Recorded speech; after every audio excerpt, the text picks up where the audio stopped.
Copa America football টানা তৃতীয় জয়ে কোপা আমেরিকার কোয়ার্টার ফাইনালে উঠেছে আর্জেন্টিনা।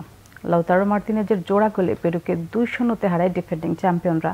ফ্লোরিডার হার্ডগ স্টেডিয়ামে বাংলাদেশ সময় রবিবার সকাল 6টায় শুরু হওয়া ম্যাচে আর্জেন্টিনা দলে লিওনেল মেসি এবং ডাকাওডি কোচ লিওনেল স্কালোনি না থাকার কথা আগে জানা গিয়েছিল। মেসি চোটের কারণে স্কালোনি ছিলেন না নিষেধাজ্ঞায় পড়ে।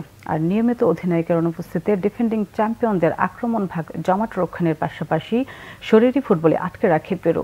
গোলরক্ষক পেদ্রো গায়াসি 28 মিনিটে, লিয়ান্দ্রো পারাদেশের 44 মিনিটে জিওভানি লো সেলসোর শট ফিরিয়ে বিশ্ব চ্যাম্পিয়নদের হতাশা বাড়ান। তবে দ্বিতীয়ার্ধের শুরুতে আর্জেন্টিনাকে এগিয়ে নেন লাউতারো মার্তিনেজ। ডি মারিয়ার পাশে গোলটি করেন ইন্টার মিলান স্ট্রাইকার। 55 মিনিটে নিকোলাস তালিয়াফিকো পেরুর জালে বল পাঠালে ফাউলের কারণে গোল বাতিল হয়। 69 মিনিটে বক্সের ভেতরে হ্যান্ডবলে পাওয়া পেনাল্টিতেও পারাদেশের শট পোস্টে লাগে। 86 মিনিটে মার্তিনেজ নিজের ও দলের হয়ে দ্বিতীয় গোল করে জয়ের ব্যবধান 2-0 করেন।